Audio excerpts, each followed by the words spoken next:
चलो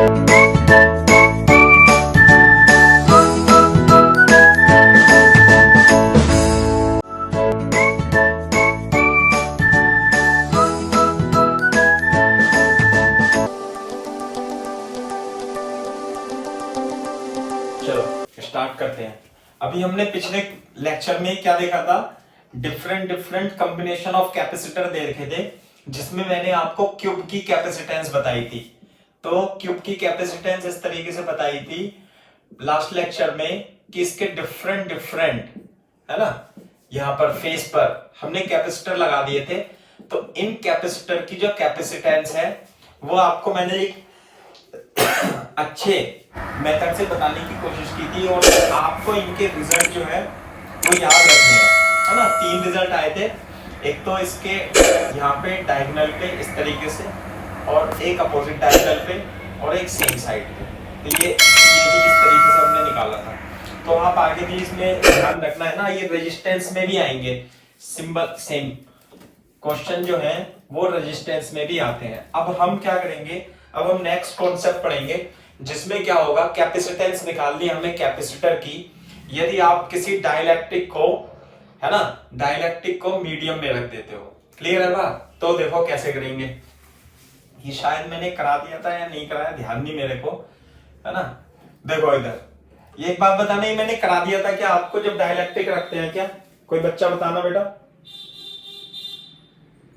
तनु प्रिया बताओ बेटा, कोई इशिका, ये कराया है क्या मैंने ये आपको, ये नो सर। हाँ नहीं कराया ना, हाँ लिखो, लिख लो, हेडिंग डालो, capacitance, capacitance of capacitor,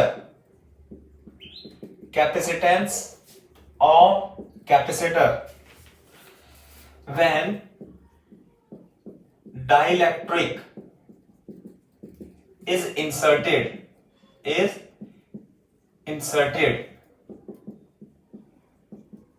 dielectric is inserted between plates of capacitor, between plates of capacitor।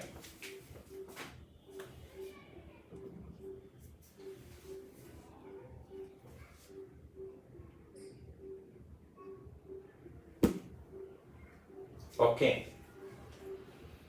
देखो कैसे करेंगे, बोर्ड पे देखो कि मैंने आपको एक कॉन्सेप्ट बताया था कि यदि कैपेसिटर है और इसके अंदर एयर है या वैक्यूम लगभग, तो इसकी जो कैपेसिटेंस होगी वो epsilon not a upon D होती है, क्लियर है क्या बात, एयर में। लेकिन अगर जो हम इस कैपेसिटर की प्लेट में क्या रख दें, क्या डाइलेक्ट्रिक स्लैब रख दें, डाइलेक्ट्रिक स्लैब इस तरीके से रखते हैं जिसका रिलेटिव डाइलेक्ट्रिक कांस्टेंट ईआर हो, जिसे हम डाइलेक्ट्रिक कांस्टेंट भी कहते हैं, क्या कहते हैं, डाइलेक्ट्रिक कांस्टेंट भी कहते हैं, और रिलेटिव परमिटिविटी भी कहते हैं, और रिलेटिव परमिटिविटी भी कहते हैं। तो सेम कैपेसिटर में यदि एक आप स्लैब इंसर्ट करोगे तो इसकी जो सी डैश है वो E R epsilon not a upon D के बराबर हो जाएगी, यानी कैपेसिटेंस बढ़ जाती है। कितनी बढ़ जाती है, ई आर गुना बढ़ जाती है। ये मैंने रिवाइज करा दिया आपको, अपन ने पहले भी करा दिया था, कॉपी करो इसे एक बार।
ठीक है भाई।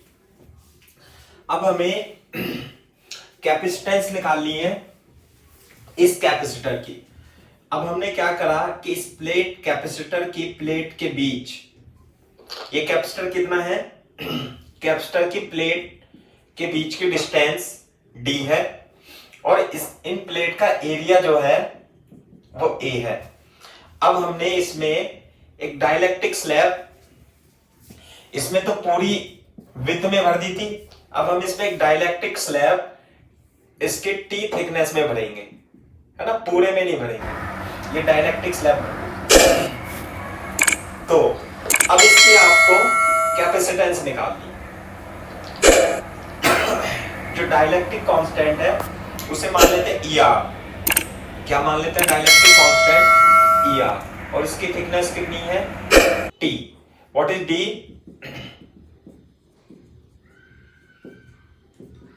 Plates of capacitor.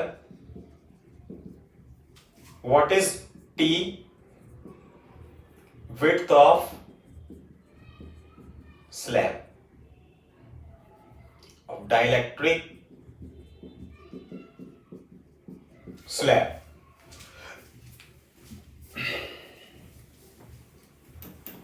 Dielectric slab.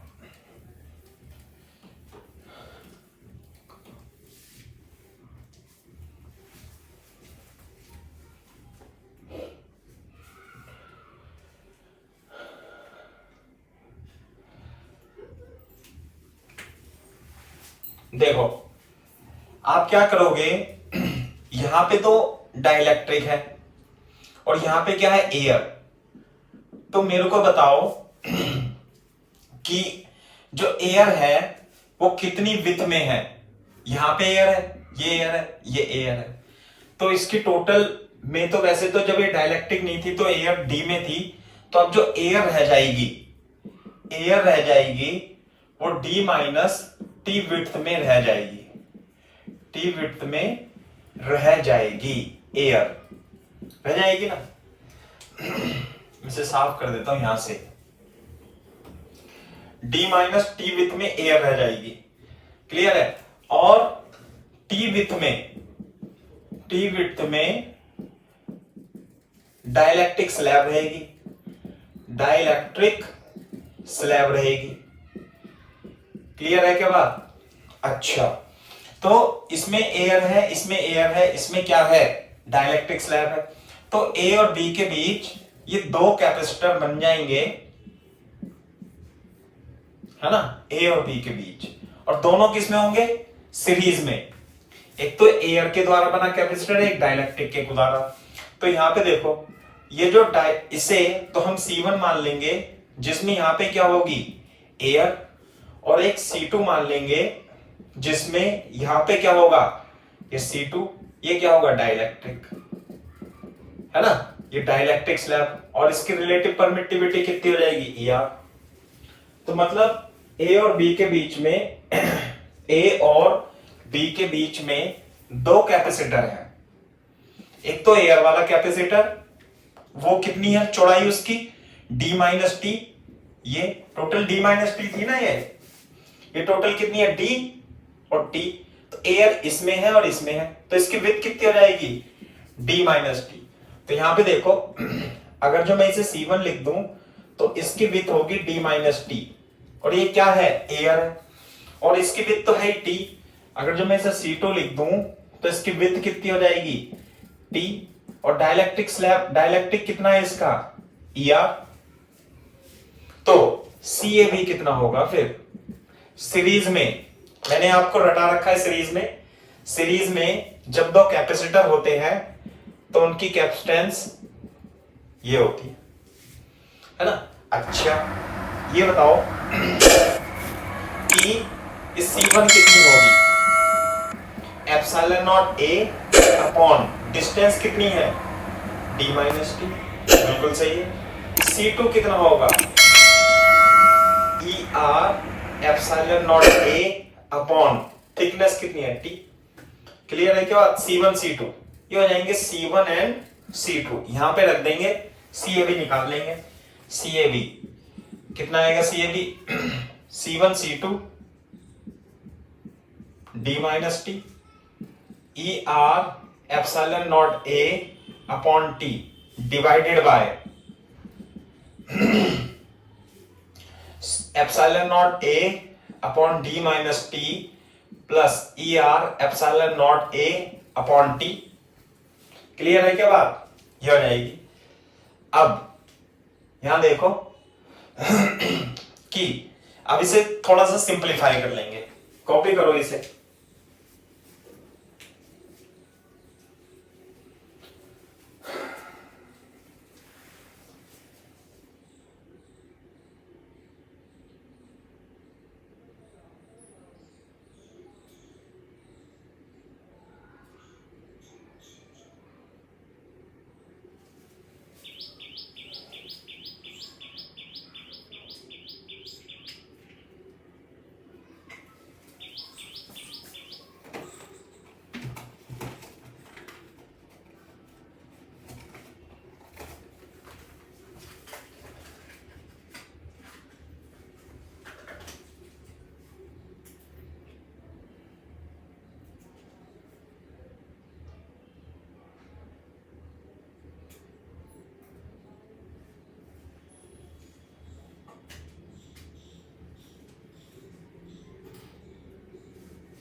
Copy कर लो तो बता देना भाई। तेजी से क्या करो, थोड़ा कॉपी है ना।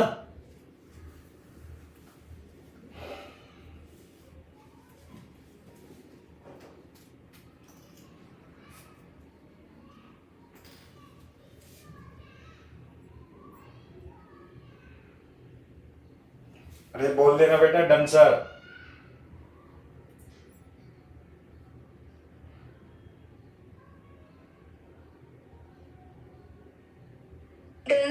ओके देखो अब हम इसे थोड़ा सिंप्लीफाई करेंगे, है ना।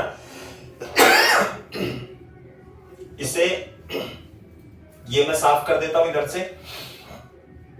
एक इसमें ये और एक इससे मैंने काट दिया, नीचे से तो कॉमन आ जाएगा ना। अब ऊपर क्या बचेगा, सी ए भी लिख देता हूं मैं। ये 1 upon D minus T plus E R upon T, और ऊपर बचेगा E R epsilon not a upon T into D minus T. यदि मैं एलसीएम लूं इसका, यहां पे नीचे एलसीएम लूंगा तो T into D minus T plus D minus T into E R, यह आ जाएगा।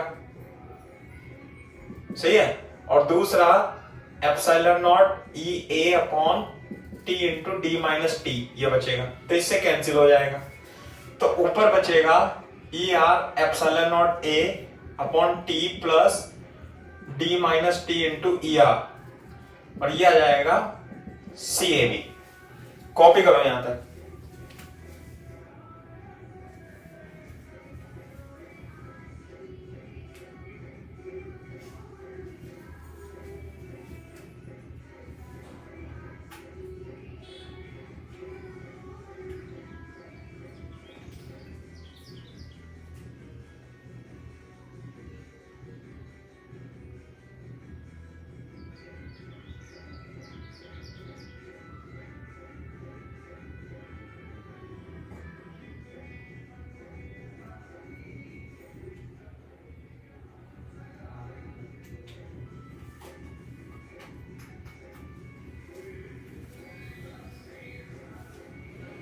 कॉपी कर लो तो बता देना बेटा।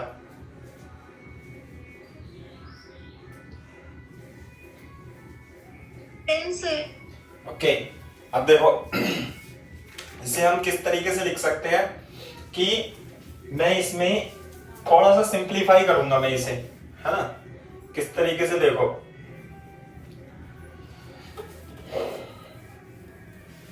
ये हो गया CAB, CAB is equal to epsilon not A upon, ये जो ER है मैं इसे डिवाइड कर देता हूं, T upon ER plus D minus T ER upon ER, मैंने इसे डिवाइड कर दिया तो ये कट जाएगा, ये बचेगा epsilon not A D minus T, देखो इसे T plus ER plus D minus T, clear है, ये हो जाएगा epsilon not A D plus T common लेके 1 माइनस 1 अपॉन ER आ जाएगा, ये आ गया, इस तरीके से आप इसे लिखोगे CAB।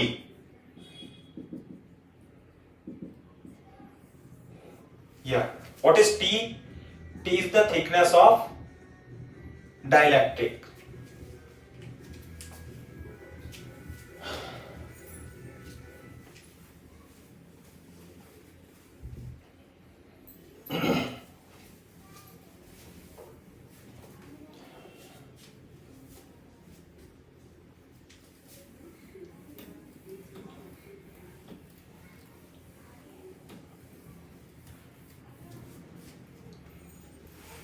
बोर्ड पे देखो अभी, जैसे कि मान लेते हैं ये हमारा D है और इसके बीच में हमने कई सारी डाइलेक्ट्रिक स्लैब लगा दी, जैसे एक ये है ना, एक ये, कई सारी है मान लिया, और ये है प्लेट, और ये है डिस्टेंस D, इसकी थिकनेस T1, इसकी थिकनेस T2, इसकी थिकनेस T3, इसका रिलेटिव ER1, ER2, ER3, है ना, और एरिया क्या है इसका A, सब प्लेट का, तो जो नेट डाइलेक्ट्रिक नेट कैपेसिटेंस आएगा CAB A और B, तो हम इस फॉर्मूले की हेल्प से लिख लेंगे CAB जो होगा वो epsilon not A upon D plus T, इसके लिए T1 और 1 माइनस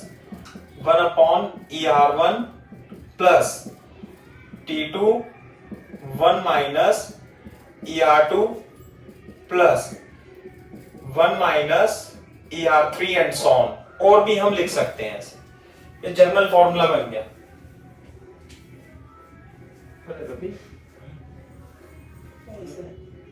क्या इसे तो इससे बजा रखा है,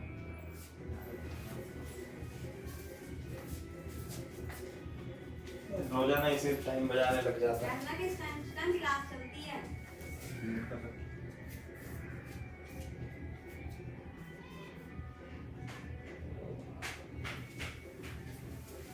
तो खुद ही सुन ले, दूसरे को सुना रहा है।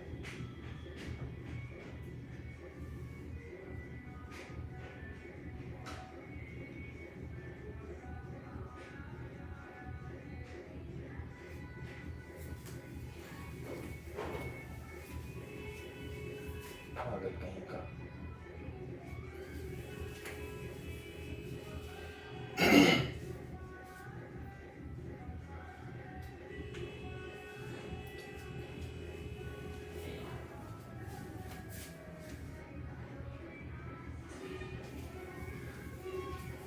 हाँ भाई, कॉपी कर लो तो बोल देना डन सर।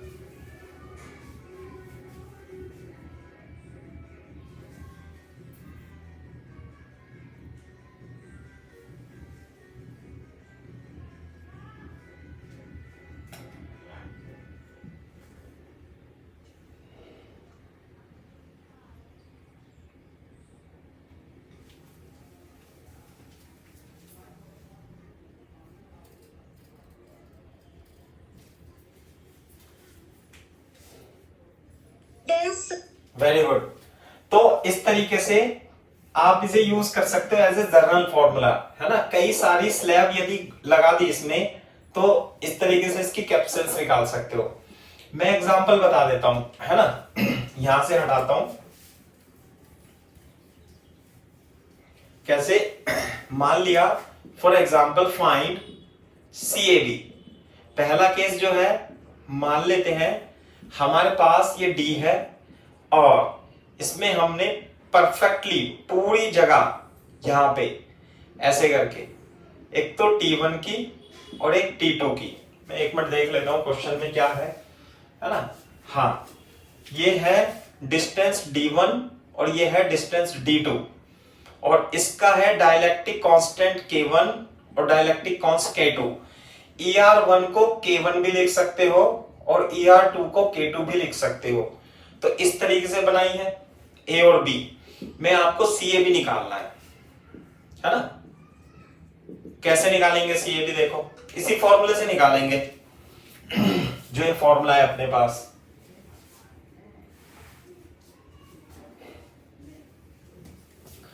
बोर्ड पे देखो, देखो इधर देखो बेटा, एक बार ढंग से देख लो थोड़ा कि ऐसे करके ये बनेंगे दो कैपेसिटर। क्या बनेंगे? दो कैपेसिटर। एक में डाइलेक्ट्रिक स्लैब K1 है, डाइलेक्ट्रिक कांस्टेंट K1 है और दूसरे का डाइलेक्ट्रिक कांस्टेंट K2 है। इसकी विड्थ D1 हो जाएगी, इसकी विड्थ D2 हो जाएगी। क्लियर है? और एरिया तो इसका और इसका दोनों क्या रहेगा? एरिया A ही रहेगा। तो इसकी कैपेसिटेंस C1, इसकी कैपेसिटेंस C2। तो A और B के बीच CAB का फॉर्मूला सीरीज में है, C1 C2 upon C1 plus C2 आ जाएगा। क्लियर है बात? वो डायरेक्ट फॉर्मूला भी आप यूज कर सकते थे जो हमने पहले ड्राइव कराया है, लेकिन मैं आपको सजेस्ट करूंगा कि क्वेश्चन के लिए आप बेसिक कॉन्सेप्ट लगाओ जैसे एक रखा है। तो देखो C1 की वैल्यू बता सकते हो आप इसमें। जो C1 आएगा वो आएगा K1 ER की जगह हमने क्या ले लिया? K1 epsilon not A upon D1 और इसका जो C2 आएगा वो आएगा K2 epsilon not upon D2 आएगा। तो यहां पे देखो C1 की वैल्यू ये रही और C2 की वैल्यू ये रही। तो K1 epsilon not A upon D1, K2 epsilon not A upon D2 divided by C1 plus C2, K1 D1 epsilon not A plus K2 D2 epsilon not A। अब इसमें क्या करेंगे हम? Epsilon not A epsilon not A काट दूंगा मैं, ऊपर जो बचेगा वो K1 K2 epsilon not A, नीचे बचेगा D1 D2 डिवाइडेड बाय, मैं क्या लूंगा? LCM D1 D2 multiply K1 D2 K2 D1, ये इससे कैंसिल हो जाएगा। बचेगा क्या? K1 K2 epsilon not A upon K1 D2 plus K2 D1। This is the CAB।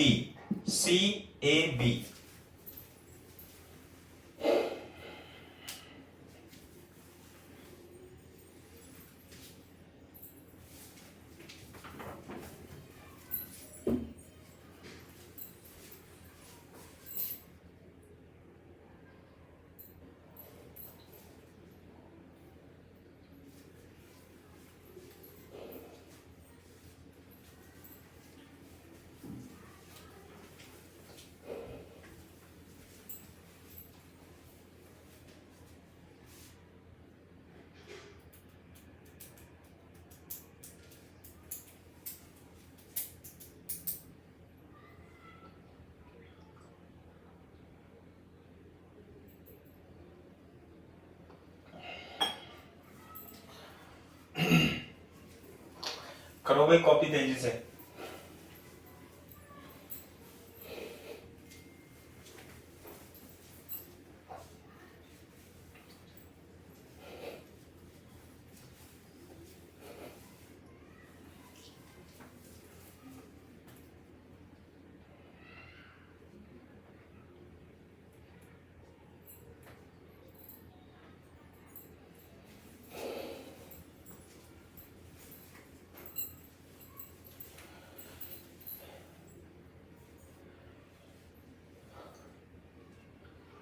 इसे आप थोड़ा और सिंप्लीफाई कर सकते हो, epsilon not a upon K1 D2 upon K1 K2 plus K2 D1 upon K1 K2, ऐसे।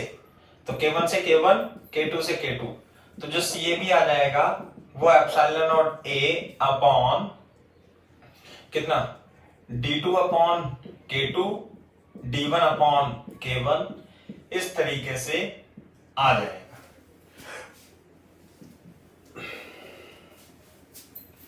यही निकालना है अपने को, है ना।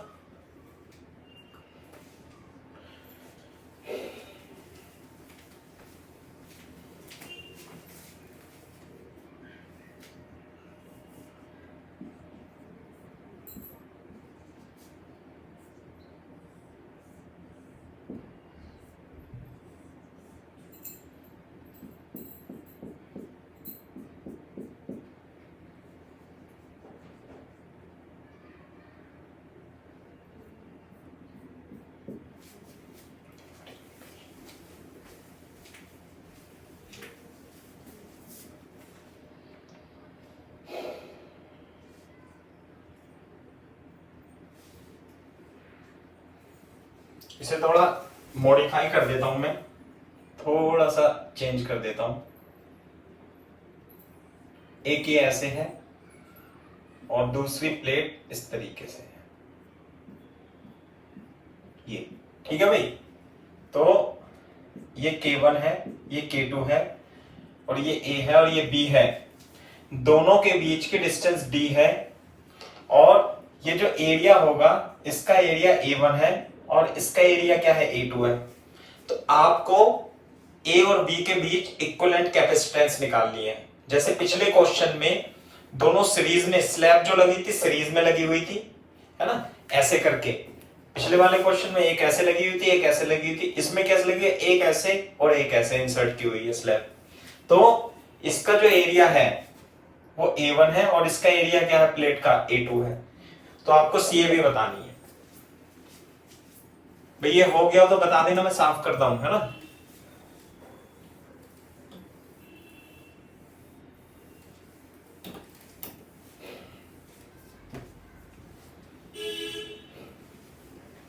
बताओ बेटा आंसर।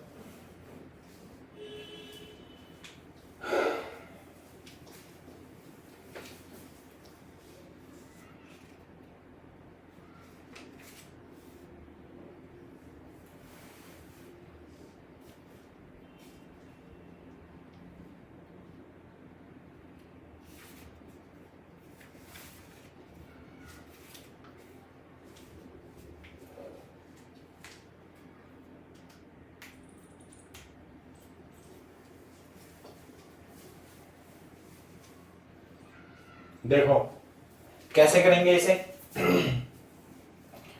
इसके इक्विवेलेंट जो कैपेसिटर बनेगा वो इस पोटेंशियल और इस पोटेंशियल के बीच में, A और B के बीच में, ऐसे। ये हो गया A and this is B के बीच में एक कैपेसिटर तो ऊपर वाला बन जाएगा और एक कैपेसिटर बन जाएगा नीचे वाला, ये वाला। इसमें तो डाइलेक्ट्रिक कांस्टेंट K1 भरा हुआ है और इसमें तो डाइलेक्ट्रिक कांस्टेंट K2 है, और दोनों ये कैपेसिटर इस पॉइंट और इस पॉइंट के बीच में पैरेलल में जुड़े हुए हैं। पहले आप कॉपी पलट के देख लो, वो जो दो कैपेसिटर थे पिछले क्वेश्चन में वो सीरीज में थे, और ये दो कैपेसिटर किस में है, पैरेलल में है। आई बात समझ में।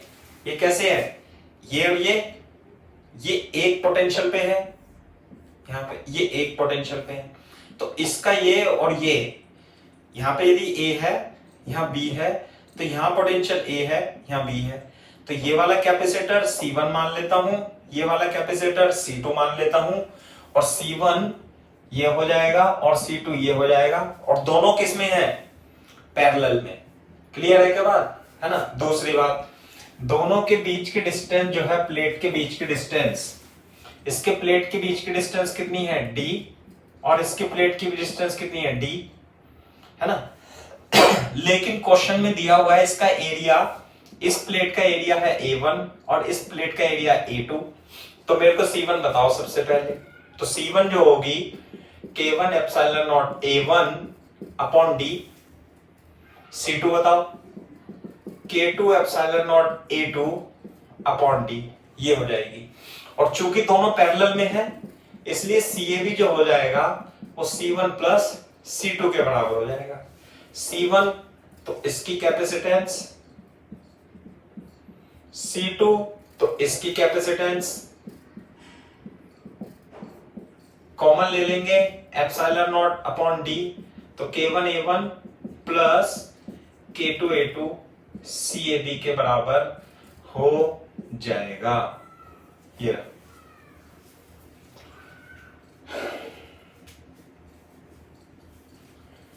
this is the equivalent capacitance between A and B.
Okay तो इस तरीके से आप कर सकते हो, है ना।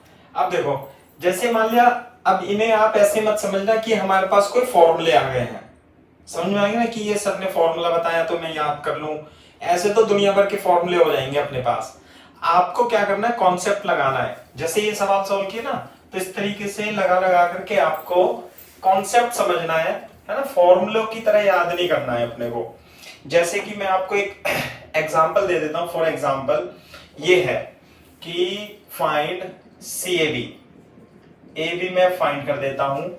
और ये कैपेसिटर किस तरीके से बना हुआ है, कैपेसिटर इस तरीके से बना हुआ है कि इसकी आधी प्लेट, इसकी आधी प्लेट में तो ये K है, आधी प्लेट तो इसकी K से भरी हुई है, ये रहा K से भरी हुई है। और दूसरी आधी प्लेट 2K से भरी हुई है, 2K से भरी हुई है, ऐसे करके।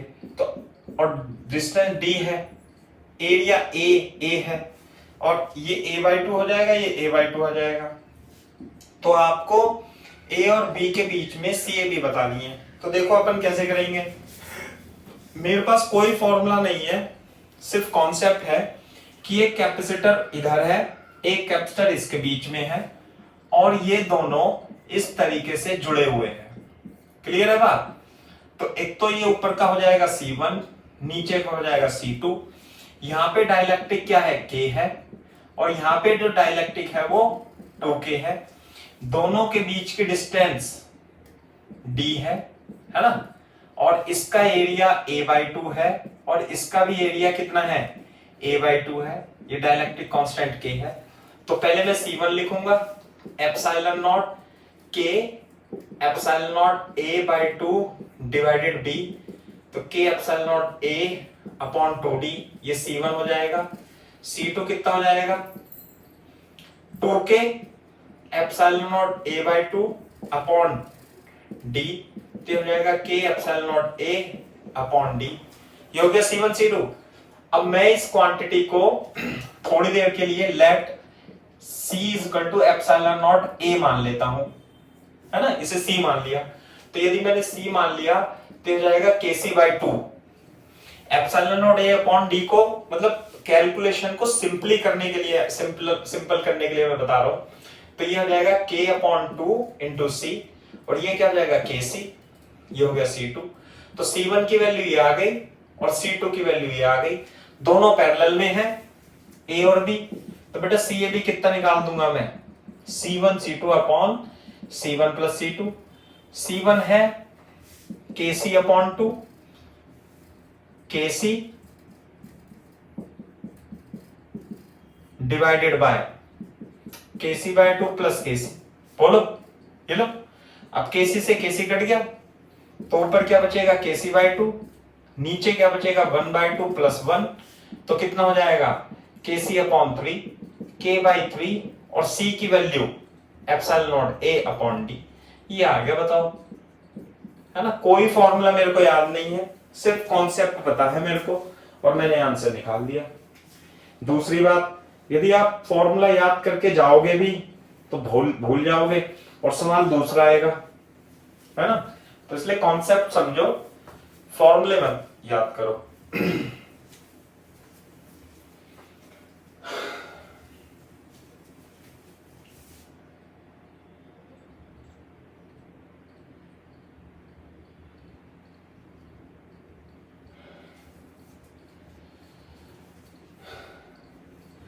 3/2, 3/2 नहीं आया बेटा, 3/2 आ रहा है। सर ये पैरेलल में नहीं है? हाँ, ये तो पैरेलल में ही है, मैंने तो गलती जोड़ दिया। नहीं, अरे गलती कर दिया अपन ने, दोनों तो पैरेलल में है। ये दिमाग कहाँ कहीं और चल रहा है अपना दिमाग। C1 plus C2 KC by 2 plus KC कितना आ गया 3/2 KC 3/2 K epsilon not A upon D। Series में थोड़ा है यार, दोनों, है ना, दोनों पैरेलल में है। करेक्ट आंसर, इशिका का आंसर सही है, भानुजा का भी सही है, भानुजा बिल्कुल सही बात है। दूसरा करो, मान लेते हैं ये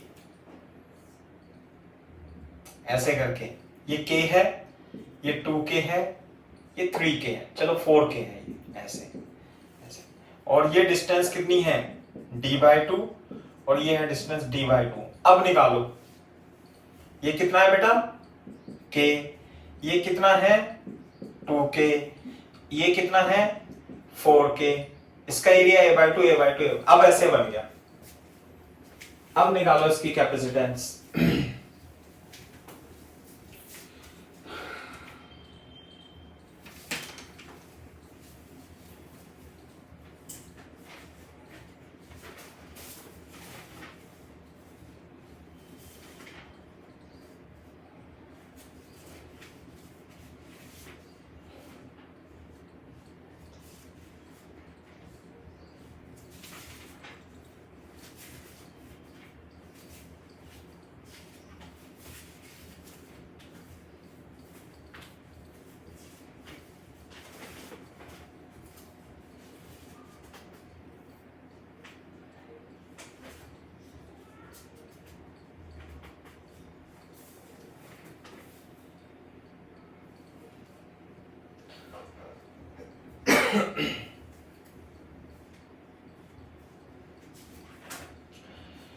हाँ भाई, कैसे करेंगे इसे बताओ, बोर्ड पे देखो, मैं इसे साफ कर देता हूं, है ना।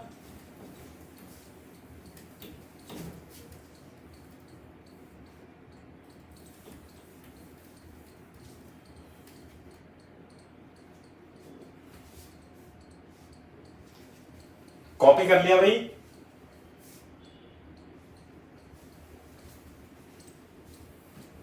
चलो ये देखो, अब इसमें ये बताओ मेरे को, आपको इसमें कितने कैपेसिटर दिखाई दे रहे हैं? 1 2 3 बताना भाई कोई बच्चा, कितने कैपेसिटर दिखाई दे रहे हैं आपको? 3। Very good, 3। हाँ नहीं बच्चे समझदार हो। एक तो ये रहा, मैं बना लेता हूं इसे ऐसे, एक तो C1 ये रहा, एक C2 ये रहा, एक C3 ये रहा, सही है। ये है कैपेसिटेंस A और B के बीच में, तो एक कैपेसिटर ये है। तो C1 की वैल्यू मैं यहां पे लिख देता हूं, ये हो गया A, ये हो गया A और B। C1 देखो इसका D डिस्टेंस है D/2 और एरिया कितना है इस प्लेट का A/2, तो जो C1 आएगा, अच्छा K है इसका K, ठीक है, ये रहा K, तो K epsilon not A upon D/2, तो K epsilon not A upon D। Clear है। इसी तरीके से इसका कितना है 2K और एरिया तो A/2 और डिस्टेंस है D/2, 2K epsilon not A/2 upon D/2, तो आ जाएगा 2K epsilon not A upon D आ जाएगा, सही है। इसका है 4K, डिस्टेंस है इसके प्लेट के बीच में D, लेकिन इसका जो एरिया है वो आधा ही है ना, हाफ है, तो C3 कितना आएगा 4K epsilon not A/2 upon D, तो ये आ जाएगा 2K epsilon not A upon D। मेरे को बताओ ये बात समझ में आती है नहीं आती है? क्लियर है भाई बात? कॉपी करो इसे। चलो मैं कॉपी मत करो, पहले मैं समझा देता हूं। थोड़ी देर के लिए आप क्या करोगे कि C को epsilon not A upon D put कर लोगे, जिससे कि आपकी कैलकुलेशन आसान हो जाए। तो देखो C1 को लिख सकता हूं मैं KC। इस C मान लिया ना मैंने, epsilon not A upon D को थोड़ी देर के लिए क्या मान लिया C, तो हो गई KC। ये बताओ कितना हो जाएगा, ये हो जाएगा 2KC। C2 की वैल्यू 2KC और C1 की वैल्यू KC और C3 की वैल्यू कितनी हो जाएगी बेटा, ये भी हो जाएगी 2KC। कोई गलती तो नहीं कर रहे हम? Epsilon not A upon D, अच्छा सही है, तो K बढ़ेगा ना इसमें, ये आ गया। अब ये देखो, एक कैपेसिटर ये है C1, एक कैपेसिटर ये है C2 और एक कैपेसिटर ये है C3। तो मेरे को यहां A से जोड़ना है। देखो ये तो ऐसे जुड़ा हुआ है U, और इसके बराबर में ये जुड़ा हुआ है C2, और फिर यहां पे ये प्लेट है ही सही, और इसके लिए एक टर्मिनल यहां और एक टर्मिनल यहां, तो ये ऐसे है, ये ऐसे है, और ये B हो गया, और ये क्या हो जाएगा A। अरे बोलो बेटा, क्लियर है क्या बात? नहीं निकाल दो Yes, sir. हाँ सही है ना, निकाल दो आप कैपेसिटेंस। कैसे निकालोगे? C1 की वैल्यू कितनी है KC, C2 की वैल्यू कितनी है 2KC, 2KC आएगी ना, हाँ। C3 की वैल्यू है 2KC। दोनों किस में है? ये सीरीज में। फिर किस में है? पैरेलल में। तो CAB जो आएगा वो आएगा C3 plus C1 C2 upon C1 plus C2। Calculate करके बता दो आंसर कितना आएगा, है ना। पूरा कॉपी करो, उसके बाद कैलकुलेट। हाँ कितना है बेटा? Sir, 8/3 KC है ना। चलो चेक कर लेते हैं, कर लो मैं कर लेता हूं एक बार। यह जाएगा 2KC, KC 2KC upon 3KC, 2KC plus 2/3KC is equal to 8/3KC। बिल्कुल सही आंसर है आपका, और ये आ जाएगा 8/3K epsilon not A upon D is the correct answer.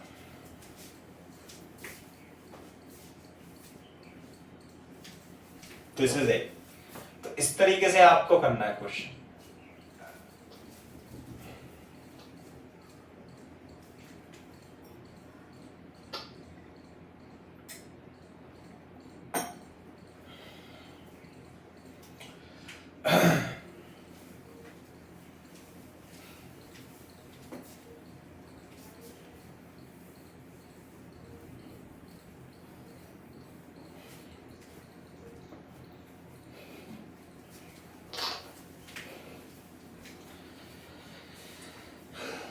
जल्दी करो कॉपी तेजी से।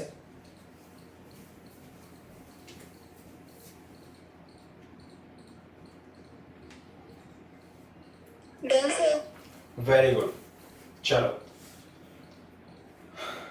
सर मैंने हाँ हाँ, करो करो, कॉपी करो। कॉपी कर लो तो बता देना मेरे को।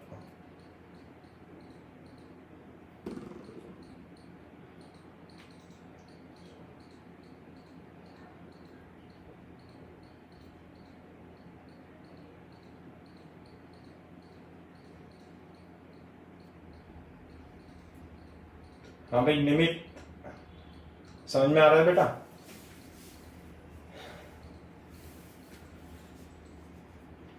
अक्षत,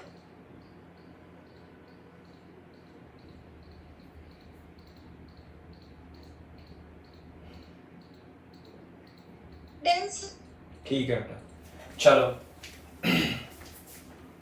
अब हम देखो, ये तो मतलब कॉम्बिनेशन ऑफ कैपेसिटर हो गए। अब इनमें सवाल तो आते ही रहते हैं, ठीक है, बहुत सारे आएंगे डिफरेंट डिफरेंट टाइप के, ऐसा कैपेसिटर वैसा कैपेसिटर, है ना, तो वो तो आता रहता है। थोड़ा और कॉन्सेप्ट पढ़ते हैं अभी हम। कॉन्सेप्ट क्या है? Charging of capacitor. Charging of capacitor, capacitor को हम किस प्रकार से चार्ज करते हैं। देखो, मान लेते हैं ये हमारे पास कैपेसिटर है, इसकी कैपेसिटेंस कितनी है? C है, और हमने एक बैटरी लगा दी V वोल्ट की, और यहां पे एक की लगा दी, की फॉर कुंजी की, है ना। तो जैसे ही हम इसे इस तरीके से क्लोज करेंगे, इस तरीके से क्या करेंगे? क्लोज करेंगे, तो क्या होगा? इसमें से चार्ज फ्लो होना चालू हो जाएगा धीरे धीरे धीरे धीरे, और इसकी प्लेट पे आने आने लग जाएगा ऐसे करके, और इधर से माइनस क्यू जाएगा इधर से, है ना। क्लियर है क्या बात? तो इसे ही हम क्या बोलते हैं? चार्ज बोल देते हैं, है ना, चार्जिंग ऑफ कैपेसिटर बोल देते हैं। लेकिन ध्यान दो, ये जो कैपेसिटर होता है, इस पे जो चार्ज स्टोर हो जाएगा फाइनली Q, और इधर माइनस Q, तो ये जो चार्ज होता है पहले कहां पे रहता है? बैटरी के अंदर रहता है, बैटरी में से निकल करके इनकी प्लेट पर चला जाता है। तो एक साथ नहीं जाता कि जैसे भाई मान लिया इसमें से चार्ज है 10 माइक्रोकूलम, चार्ज इसमें से गया और जाकर के ठस से इस पे बैठ गया, ऐसे नहीं होता। चार्ज क्या होता है? धीरे धीरे स्लोली इंक्रीज होता है इसकी प्लेट पे, और it will take some time, है ना। इसे बोलते हैं ट्रांजिएंट स्टेट, है ना, transient state of the charging बोलते हैं, जो कि हम सबसे बाद में कॉन्सेप्ट में पढ़ेंगे। तो अभी हमें तो ये बताना है कि जैसे इसमें से जो चार्ज जाएगा, उस चार्ज को ले जाने में कितना वर्क करना पड़ेगा। क्लियर है क्या बात? भाई किसी भी चार्ज को किसी पॉइंट से यहां तक लाने में हमें वर्क करना पड़ता है। जैसे इलेक्ट्रोस्टैटिक्स में पढ़ा था ना, जैसे मान लिया प्लस क्यू है और यहाँ पे क्यू नोड है इंफिनिटी से, तो इंफिनिटी से किसी पॉइंट P तक लाने में हमें जो वर्क करना पड़ता है ना, वो उसकी पोटेंशियल एनर्जी में कन्वर्ट हो जाता है। लेकिन W जो करना पड़ता है वो Q इंटू डेल्टा V होता है। आगे बात सुने, Q इंटू डेल्टा V। या आप ऐसे भी कह सकते हो कि इस पॉइंट से इस पॉइंट तक, मान लिया यहां पे है, यहां से A से B तक किसी चार्ज Q नॉट को ले जाने में वर्क जो होगा कितना होगा? dw equal to Q into delta V होगा। क्लियर है बात? तो इसी प्रकार से चार्ज बैटरी से चार्ज यहां से यहां तक ट्रांसफर करने में कुछ वर्क करना पड़ता है ना। तो मान लेते हैं, ऐसा मान लेते हैं कि किसी समय इस बैटरी पे चार्ज कितना आ गया? Q आ गया। Let at any time t charge on plate of capacitor is Q। यहां पे Q आ गया। अब यहां पे Q आ गया तो इसमें से थोड़ा सा dq ले जाने में जो वर्क करना पड़ेगा, dq छोटा छोटा एलिमेंटल चार्ज जा रहा है ना, therefore work done in accumulation of charge dq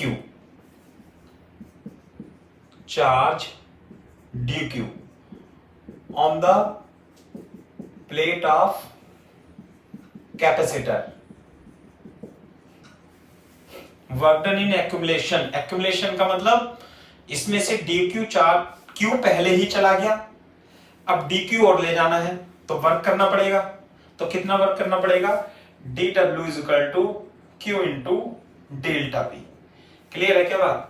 dq है ना, या ऐसे समझ लो कितना चार्ज dq और पोटेंशियल कितना है v। कितने इसका पोटेंशियल कितना हो गया?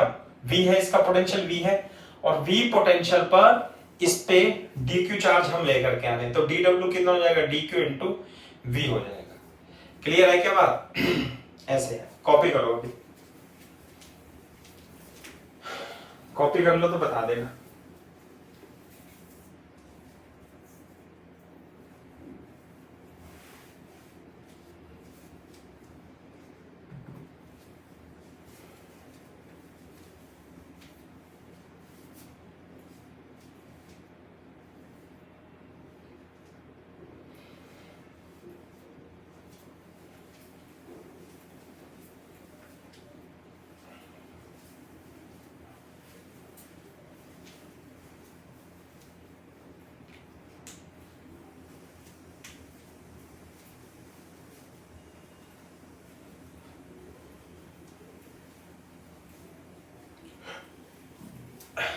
यहां लिख देता हूं मैं।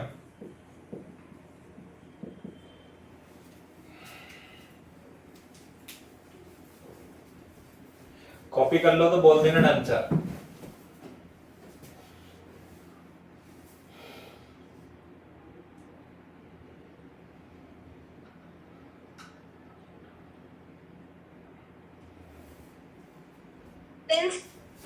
Okay, dw is equal to q into delta v। अब अगर जो इसकी कैपेसिटेंस C है और इस पे चार्ज Q है, तो एक हमारे पास रिलेशन होगा Q बराबर C into V। What is V? V is the potential difference across this terminal. Charge Q है C और पोटेंशियल डिफरेंस कितना है V, तो Q बराबर C इंटू V। तो मैं V को लिख सकता हूं Q बाई C, तो V की वैल्यू यहां डाल देंगे, dw is equal to v into dq और v की जगह क्या लिख लेंगे हम? q by c into dq। Clear है? ये क्या है? This is the work done in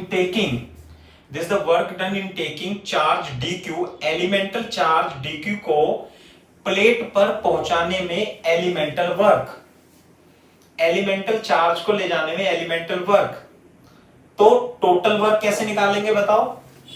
we will integrate to find the total work. मैं यहां पे लिखा देता हूं, इसलिए टोटल वर्क जो होगा integration of dw, that is integration of q upon c dq, लेकिन c तो क्या है? Constant, q into dq। Clear है बात? अब देखो, जब ये जाएगा, इनिशियल चार्ज कितना था? 0, और जब ये फुल्ली चार्ज हो जाएगा तो इस पे चार्ज कितना हो जाएगा? कैपिटल Q, है ना। तो हम इसे WT निकालेंगे 1 अपॉन C, और तो देखो x dx का इंटीग्रेशन होता है x स्क्वायर बाई 2, है ना। तो इसी तरीके से q dq का इंटीग्रेशन हो जाएगा q square by 2, lower limit 0 से कैपिटल Q तक से रख देंगे यहां, q square by 2 minus 0, total work is equal to q square upon 2c। ये टोटल वर्क है, इसको चार्ज करने में किया गया कार्य। तो इसको चार्ज करने में किया गया कार्य इतना है, तो वही कार्य, वही work is converted into its potential energy. तो एनर्जी ऑफ कैपेसिटर भी यही कहलाएगी। इसलिए this work is equal to energy, this work is stored, this work is stored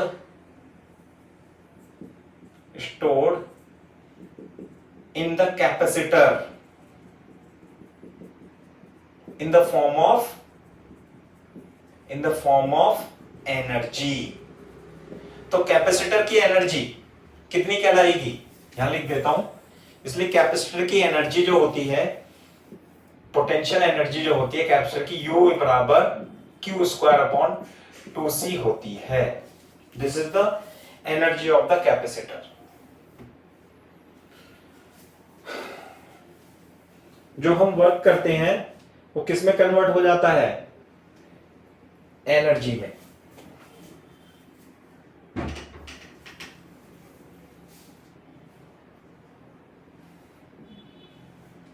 जब हो जाए कॉपी तो बता देना बेटा। Done sir.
Done sir.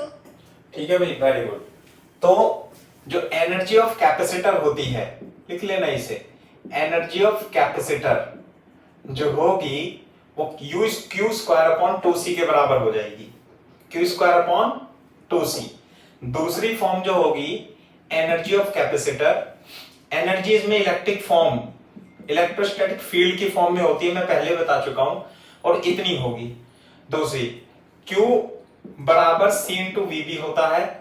तो यदि मैं Q की जगह C square v square upon 2C रखूं, है ना, तो जो एनर्जी का दूसरा फॉर्मूला है C से C कट जाएगा, हाफ CV स्क्वायर भी इसकी फॉर्मूला हो सकता है। दूसरा, अब Q इसे ऐसे भी लिख, एक तो ये फॉर्मूला भी हो गया, ठीक है, और इसे मैं CV इंटू वी भी लिख सकता हूं, और CV इंटू वी कितना हो जाएगा, Q, है ना। तो तीसरा जो फॉर्मूला हो जाएगा वो हो जाएगा Q इंटू वी बाय 2।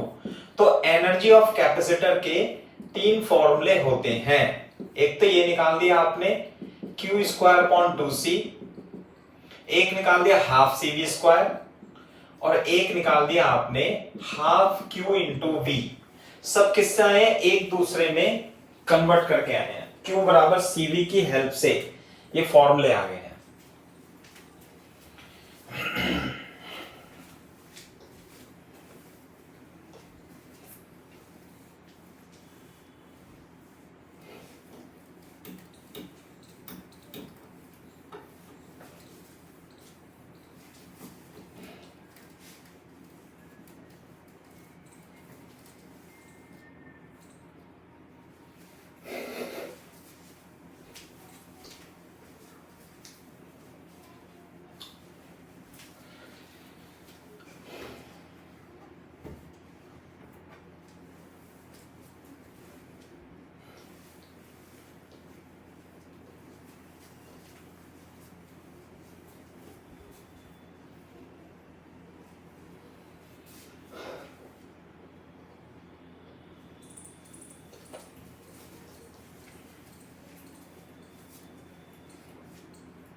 हो गया भाई, बोर्ड पे देखो।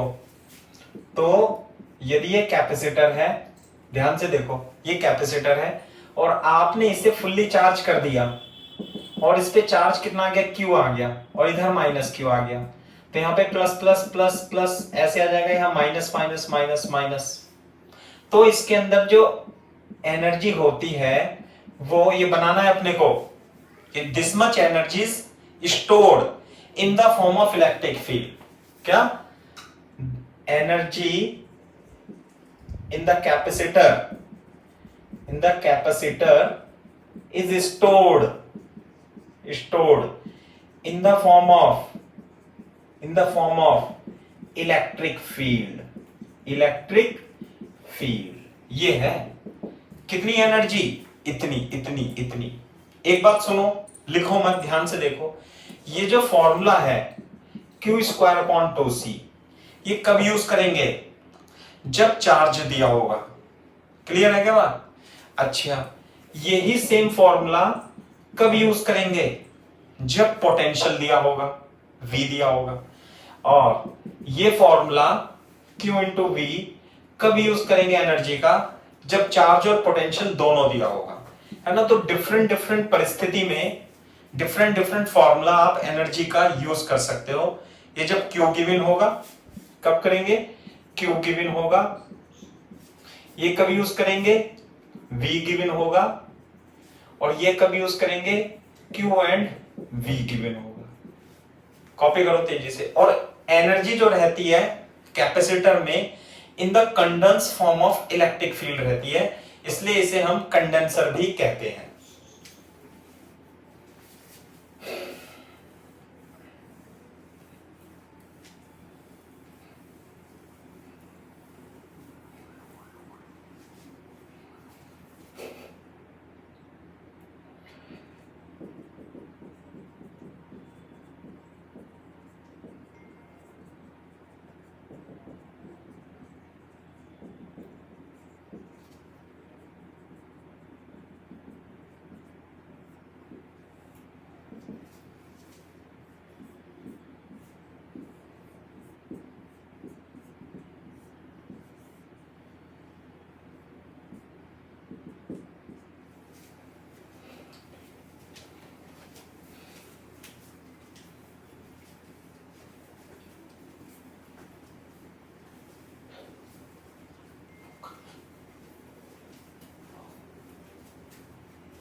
Done sir. ठीक है, वेरी गुड।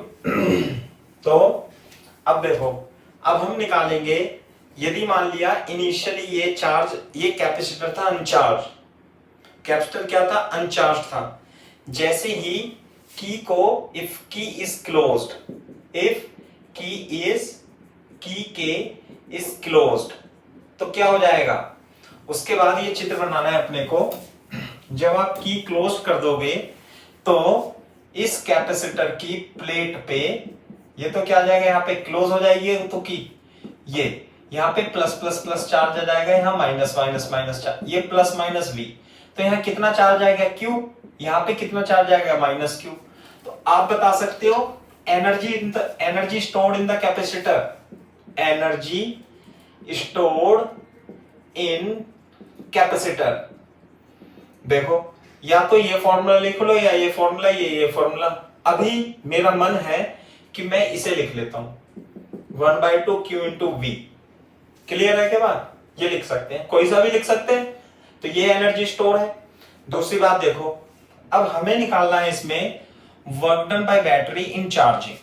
बोर्ड पे देखो, वर्क डन बाय बैटरी, इसमें से अभी यहां पे चार्ज कितना था, 0।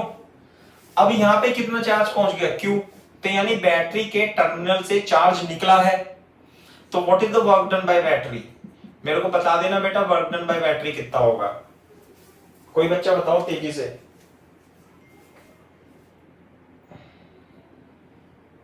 अरे बोलो।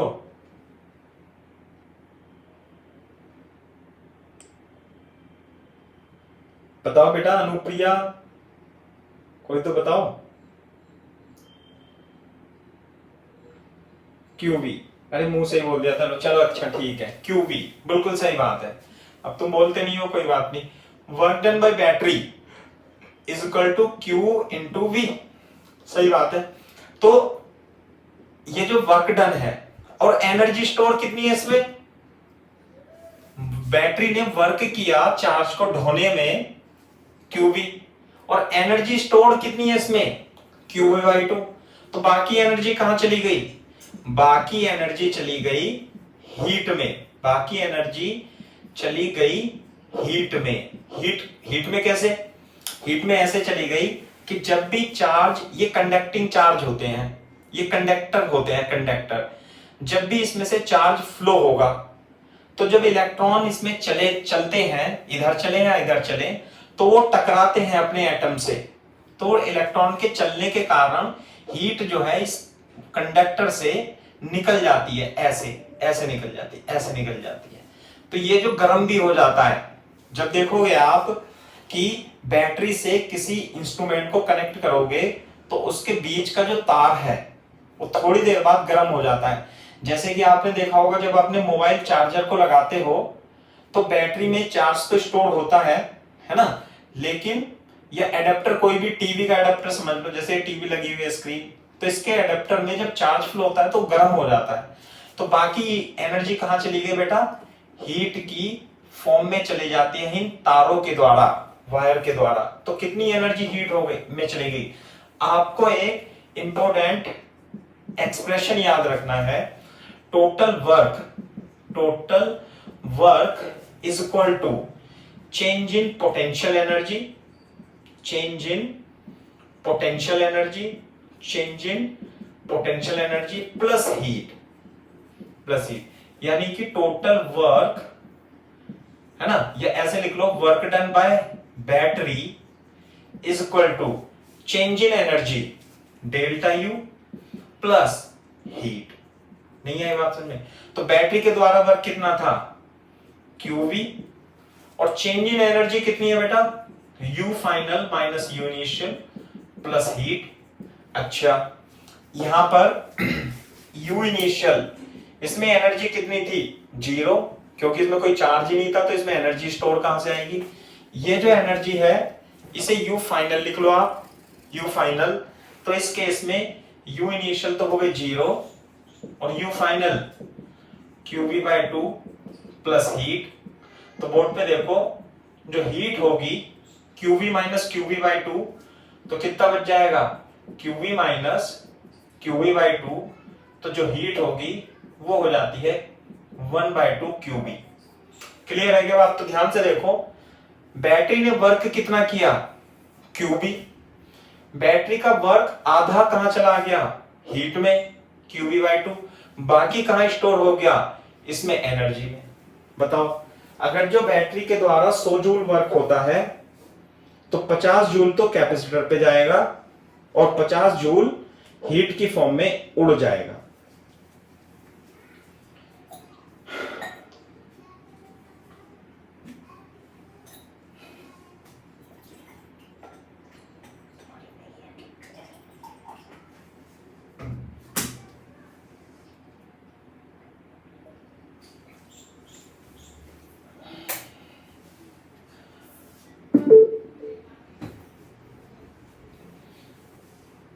जब कर लो कॉपी तो बता देना डन सर।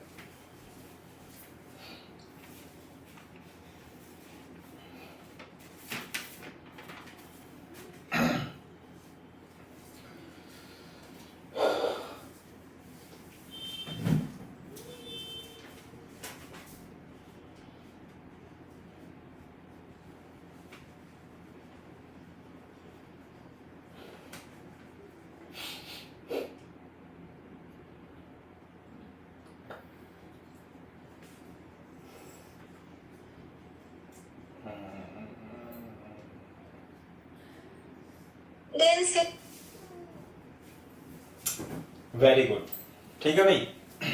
तो ये हो गया। तो 50% एनर्जी, ऐसे लिख लो पॉइंट बना के, यहां पे 50% work done by battery is converted into heat. लिख लो, in this case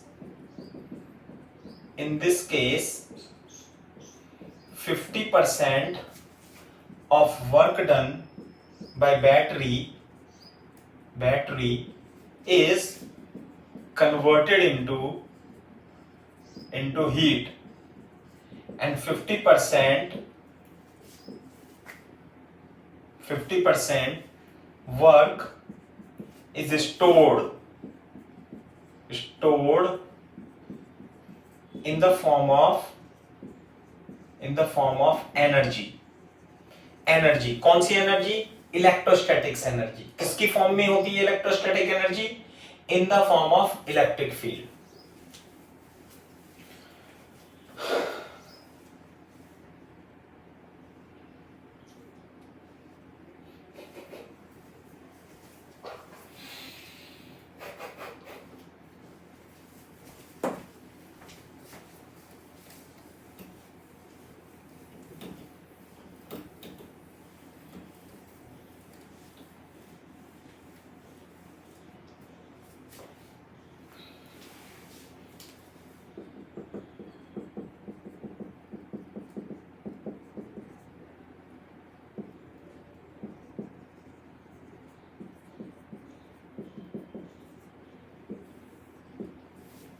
electric field energy density.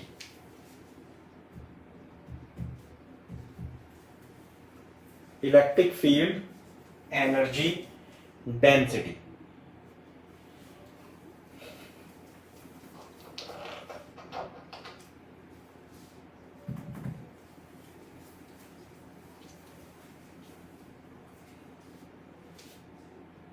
हाँ भाई, इलेक्ट्रिक फील्ड एनर्जी डेंसिटी बता सकता है कोई बच्चा? इलेक्ट्रिक फील्ड एनर्जी डेंसिटी क्या होता है? Half epsilon not E. Very good, very good. चलो, मैंने तो पढ़ाया था, लेकिन मैं उसे अब बता रहा हूं ये आएगा कैसे। एनर्जी डेंसिटी जैसे मास डेंसिटी होती है ना, मास की डेंसिटी, मास पर यूनिट वॉल्यूम ऐसे होती है ना, मास पर यूनिट वॉल्यूम। ऐसी एनर्जी डेंसिटी का मतलब होता है एनर्जी, इलेक्ट्रोस्टैटिक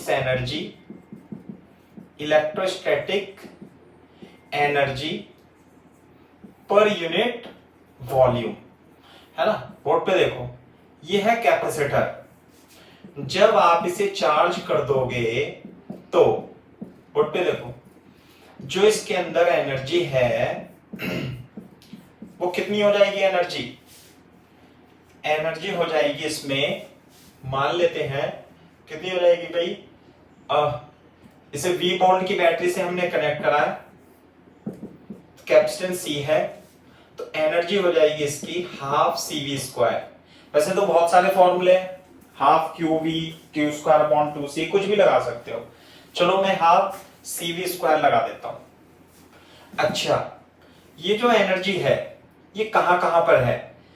इसके अंदर, पूरी अंदर है। तो जिस वॉल्यूम के अंदर ये इलेक्ट्रिक फील्ड है वो वॉल्यूम कितना होगा? वॉल्यूम बता सकते हो बेटा? वॉल्यूम, इस कैपेसिटर की प्लेट के अंदर का वॉल्यूम।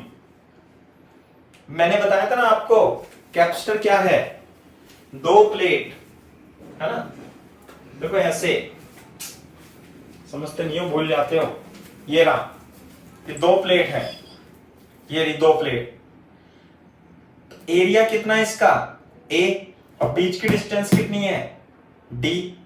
तो इससे जो एक क्यूबॉइड बनेगा, क्या बनेगा? क्यूबॉइड। तो सब जगह इलेक्ट्रिक फील्ड होंगी, तो उसका वॉल्यूम कितना होगा बता सकते हो?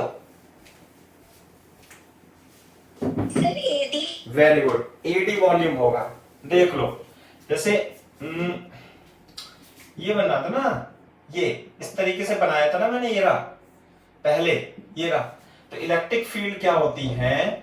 यहां से ये तो हो गई पॉजिटिव प्लेट, ये वाली, और ये हो गई नेगेटिव प्लेट, ये वाली।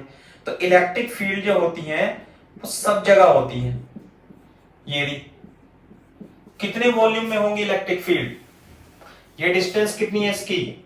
D, और इसका एरिया कितना है? A। तो जितने वॉल्यूम में ये इलेक्ट्रिक एनर्जी है उसका वॉल्यूम कितना होगा, A into d. Very good, A into d. तो बेटा एनर्जी डेंसिटी क्या होगी, इसलिए एनर्जी डेंसिटी बनाना चाहो बना सकते हो आप इसे। एनर्जी डेंसिटी कितनी हो जाएगी, energy per unit volume. Energy कितनी है, half c v square, volume कितना है, A into d. Very good, half c v square A into d, है ना। C की वैल्यू रख लूंगा मैं। C कितना होता है कैपेसिटेंस, इसकी कैपेसिटेंस हो जाएगी epsilon not A upon D. तो ध्यान से देखो, C की वैल्यू रखूंगा A इंटू डी, तो है ही सही। C की जगह रखेंगे अपन A अपॉन डी और वॉल्यूम को है स्क्वायर। एरिया से एरिया कट जाएगा तो 1 upon epsilon naught V square upon D square, V square upon D square. तो half epsilon naught V upon D का स्क्वायर, ये आ गया energy per unit volume. Energy per unit volume. अब ध्यान से देखो, इसके बीच पोटेंशियल डिफरेंस कितना है, V, और डिस्टेंस कितनी है, D। तो बेटा इलेक्ट्रिक फील्ड यदि मैं E मान लूं तो इलेक्ट्रिक फील्ड पोटेंशियल डिफरेंस और D में क्या रिलेशन आएगा, ये आ जाएगा कितना, electric E dV, dV is equal to minus E dot dr नहीं होता है, तो potential difference is equal to E into D आ जाएगा। V is equal to potential difference is equal to E into d. तो V by d की value कितनी आ जाएगी, इलेक्ट्रिक फील्ड, ये सिग्मा अपॉन 2 एप्सिलॉन नॉट ही होगी, है ना। सिग्मा अपॉन एप्सिलॉन नॉट आएगी electric field. Inside electric field जो कैपेसिटर की प्लेट में होती है वो कितनी होती है, सिग्मा अपॉन एप्सिलॉन नॉट। अब इसमें कुछ बच्चों को कंफ्यूजन हो सकती है कि यह सिग्मा अपॉन 2 एप्सिलॉन नॉट आएगा, ये सिग्मा अपॉन एप्सिलॉन नॉट आएगा।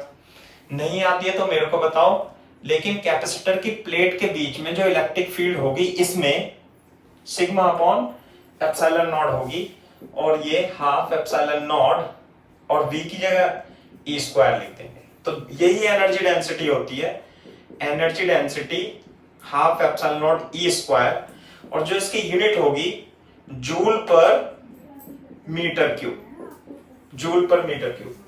लाओ दिखाओ, हेलो, हाँ बेटा, गुड आफ्टरनून। अच्छा बेटा,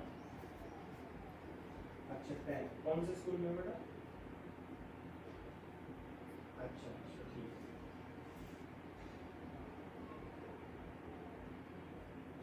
बेटा। अभी तो आप 10th में हो, तो 10th में तो कैसे कराएंगे बताओ, आप 11th में होते तो शुरू कराते हैं ना। हाँ, 10th में बच्चों के लिए नहीं है बेटा, है ना। ये अगर 11th से शुरू है ना, बट जो आपको ज़्यादा आता है, आपने 9-10 का प्रोडक्ट मैथ समझ सकते हो तो आप ज्वाइन कर सकते हो, या आपकी विश। लेकिन 11th क्लास से कराते हैं, 10वीं से नहीं कराते।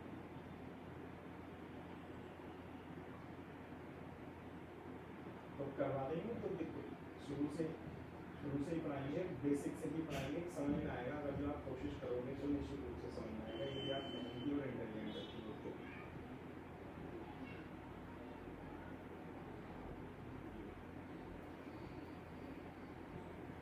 हाँ, पेरेंट्स से बात कर लेना और क्लास अटेंड कर लेना 10-20 दिन, है ना। तो अच्छी बात है, हमारे पास पहले ही बच्चे थे जो 10वीं के बीच में उन्होंने ज्वाइन किया था, है ना। जैसे हम पढ़ाते हैं तो ऑनलाइन मुंबई के, देखो परसेंटेज से बेटा IIT की तैयारी का कोई मतलब नहीं। आपकी 100% आए या 90% आए या 70, आप कितने इंटेलिजेंट हो, आपका एप्टीट्यूड कैसा है, इस पर डिपेंड करता है आप कितनी मेहनत कर सकते हो इसकी, है ना। बात कर लेना, जब 11th के बैच शुरू होंगे मैं आपको कॉल करवा दूंगा, आप ना अटेंड करने की कोशिश करना, आपसे कोई फीस नहीं लेंगे, ठीक है। यदि आपको समझ में आएगा तो आप कंटिन्यू कर देंगे, नहीं आप 10th का पढ़ लेंगे, तो मेरे ख्याल से समझ नहीं आएगा अगर आप मेहनत करते हो, ठीक है। ये जून से शुरू होगा। हाँ मतलब जून के फर्स्ट वीक में शुरू करेंगे, जैसे बच्चे आ रहे हैं ना बेटा अभी, तो हम इकट्ठे कर लें 10-20 बच्चे हो जाए जैसे, तो स्टार्ट करेंगे एक साथ। हाँ कोई भी बच्चे 11th का हो तो आप बता दें, है ना। नाम क्या बेटा आपका? ठीक है, ओके। नाम नोट कर लेंगे, 10वीं में। हाँ भाई, अच्छा अरे बच्चों हो गया भाई, समझ में आई बात, ये एनर्जी डेंसिटी कहानी। हाँ तो ये मैंने आपको ड्राइव तो कराया है, साथ में आपको ये फॉर्मूला भी याद करना है, half epsilon not E square energy density होती है, ठीक है। ये है, तो आज के लिए इतना ही काफी है ना, क्योंकि टाइम भी खत्म हो गया, तो इसे रिवाइज करना आप, सही है। कोई डाउट हो तो पूछ लो बेटा मेरे को लेक्चर में यहीं पे।